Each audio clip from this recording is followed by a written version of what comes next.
2022 sera clairement l'année du changement pour Carole. La candidate de l'amour est dans le pré 2017 fourmille de beaux projets. Si pendant longtemps elle s'est consacrée à son métier d'éleveuse de chiens en région Provence-Alpes-Côte d'Azur, elle compte mettre un frein sur cette activité pour se concentrer sur la spiritualité. Un sujet qu'elle a évoqué à l'occasion d'une interview pour Pure People. En mars dernier, vous révéliez avoir obtenu un certificat de formation praticien en psychogénéalogie. Pouvez-vous nous expliquer en quoi cela consiste?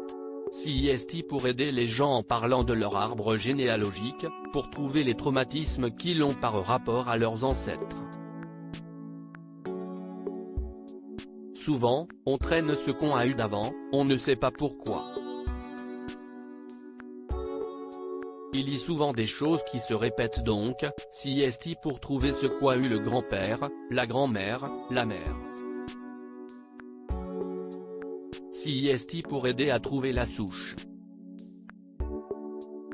Avant ça j'ai fait une formation sur le Reiki, une méthode consistant à équilibrer les énergies de la personne, pour qu'elle trouve un apaisement durable et profond au niveau de son corps, de son psychique et de son émotionnel.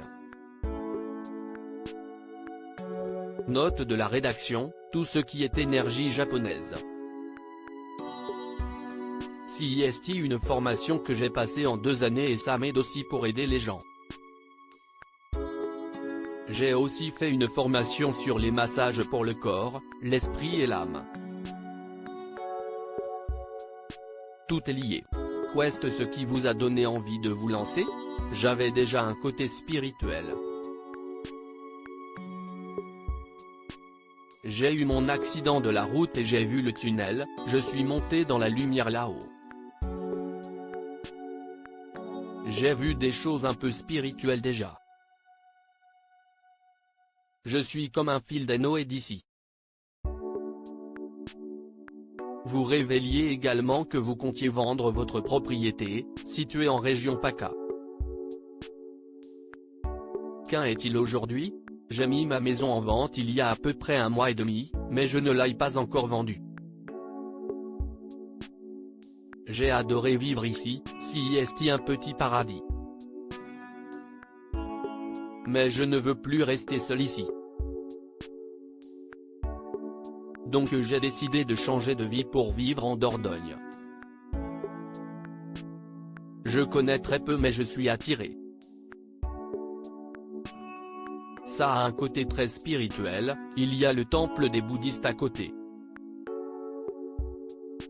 J'ai vendu la moitié de mon troupeau, je vais juste garder une quinzaine de chèvres, 2 ânes et cet été je vais faire des sortes de stages bien-être. La médiation avec les ânes, la zoothérapie avec les animaux. Aussi des séances de Reiki. Et ensuite je m'installerai en Dordogne.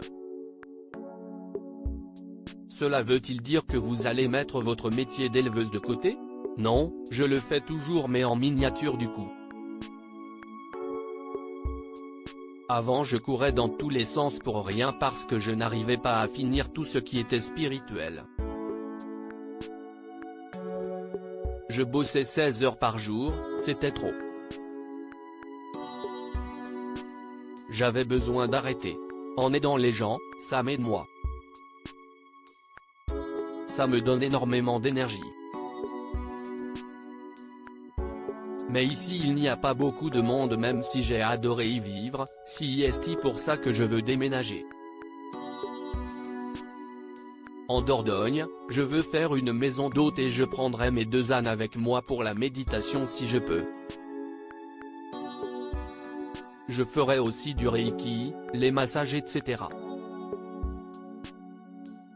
Ce sera beaucoup plus calme. Vous avez écrit un livre baptisé Ma Renaissance, dans lequel vous évoquez la vie si dont vous avez été victime, vos divorces ou vos vies antérieures. Pour quelle raison avoir décidé de mettre ça sur papier? Je ne pensais pas écrire un livre un jour.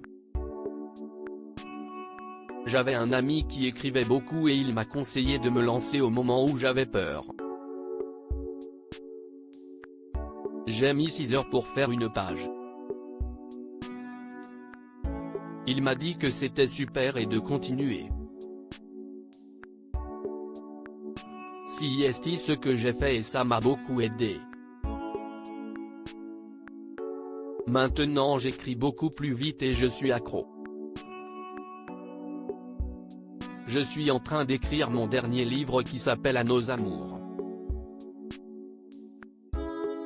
Je le fais tranquillement. J'avais fait La légende d'Angu aussi. Contenu exclusif ne pouvant être repris sans la mention de Pure People. Comme